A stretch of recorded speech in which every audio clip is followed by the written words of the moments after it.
Bismillahirrahmanirrahim. Baik, kali ini kita akan membahas tentang Isra Mi'raj Nabi Muhammad SAW. Isra Mi'raj adalah peristiwa luar biasa, peristiwa mahadahsyat yang dialami oleh Nabi Muhammad SAW sebelum hijrah ke Madinah, dan sebelumnya tidak pernah ada manusia yang mengalaminya, menempuh perjalanan super kilat lalu naik ke langit hingga ke Sidratul Muntaha. Isra adalah perjalanan Nabi Muhammad SAW dari Masjidil Haram di Mekah ke Masjidil Aqsa di Al-Quds, dan Mi'raj adalah kenaikan Rasulullah SAW menembus lapisan langit tertinggi sampai batas yang tidak dapat dijangkau oleh ilmu semua makhluk, yaitu Sidratul Muntaha. Di Sidratul Muntaha ini menjadi akhir perjalanan untuk menerima perintah Allah. Perintah tersebut berupa sholat 5 waktu, yaitu sehari semalam. Selanjutnya, kaum Quraisy saat itu menjadikan pengalaman Nabi sebagai bahan olok-olok, karena tidak mungkin perjalanan sejauh ini hanya ditempuh dalam semalam saja. Sedangkan jarak Mekah dan Yerusalem itu jauh, kurang lebih 1234 km. Ditambah pula naik ke Sidratul Muntaha yang sama sekali tak terbayangkan seberapa jauhnya, di mana letaknya, dan bagaimana bentuknya.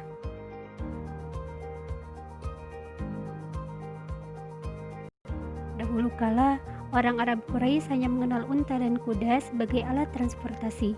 Selain kedua hewan itu, mereka juga mengenal keledai sebagai pengangkut barang. Pada saat itu, sama sekali belum mengenal dan belum ditemukan alat transportasi canggih seperti pesawat terbang, pesawat ruang angkasa, dan yang lainnya yang bisa mengantarkan dari satu tempat ke tempat yang lain yang jauh dengan waktu yang cukup singkat. Tanpa suatu alat yang khusus, mustahil Isra Mi'raj dapat terjadi, dan sudah pasti jawabannya bukan menunggangi unta ataupun pesawat terbang. Allah Subhanahu wa Ta'ala telah mendatangkan seekor hewan putih untuk menjadi tunggangan Nabi selama perjalanan, yaitu buraq. Buraq ini satu akar kata dengan barok yang artinya kilat. Di antara hadis sahih yang menyebutkan kisah ini adalah hadis dari sahabat Anas bin Malik dalam kitab Sahih Muslim, bahwa Rasulullah SAW bersabda, "Didatangkan kepadaku buraq, yaitu hewan putih yang panjang, lebih besar dari keledai dan lebih kecil dari bagol. Dia meletakkan telapak kakinya di ujung pandangannya." Maksudnya, langkah buraq ini ialah sejauh mata memandang. Maka saya pun menungganginya sampai tiba di Baitul Maqdis. Lalu saya mengikatnya di tempat yang digunakan untuk mengikat tunggangan para nabi. Kemudian saya masuk ke masjid dan sholat 2 rakaat, kemudian keluar. Dan setelah itu datang kepadaku Jibril dengan membawa bejana berisi khamar dan bejana berisi air susu. Lalu aku memilih bejana yang berisi air susu. Jibril kemudian berkata, "Engkau telah memilih fitrah." Naik ke langit pun dimulai. Kemudian Jibril naik bersamaku ke langit pertama, dan Jibril meminta dibukakan pintu. Maka dikatakan kepadanya, "Siapa engkau?" Dia menjawab, "Jibril." Dikatakan lagi, "Siapa yang bersamamu?" Dia menjawab, "Muhammad." Dikatakan, "Apakah dia telah diutus?" Dia menjawab, "Dia telah diutus." Maka dibukakan bagi kami pintu langit, dan saya bertemu dengan Nabi Adam.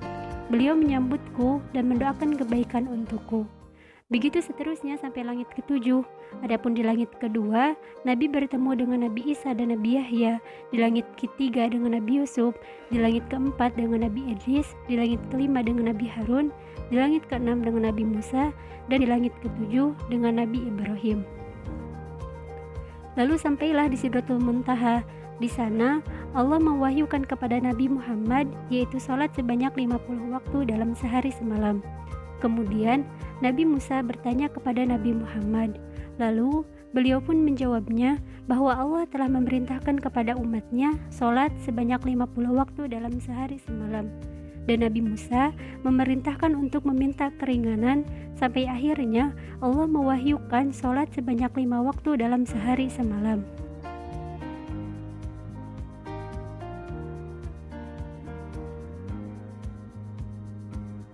Dalam sebuah riwayat diceritakan, orang Quraisy mengingkari perjalanan Nabi ke Baitul Maqdis dalam semalam saja, karena perjalanan itu biasanya bisa ditempuh jarak waktu 2 bulan, sehingga sebagian dari mereka kembali murtad.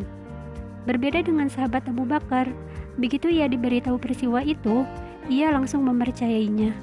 Dalam sebuah riwayat, bahwa setelah kejadian Isra Mi'raj, orang-orang Quraisy mendatangi Abu Bakar.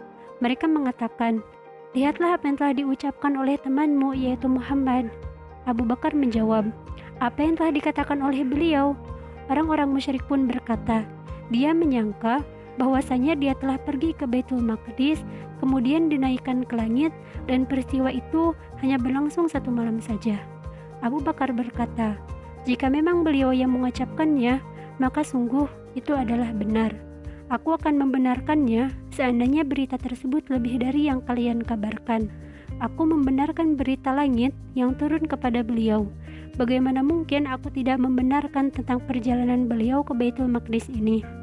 Nah, coba perhatikan sikap para sahabat, terutama Abu Bakar As-Siddiq. Beliau tidak banyak bertanya, ia langsung membenarkan dan mempercayai kejadian tersebut. Hendaknya kita meneladani sifat para sahabat terhadap berita dari Allah dan Rasul-Nya. Semoga keimanan kita semakin kuat terhadap Allah Subhanahu wa Ta'ala dan Rasul-Nya.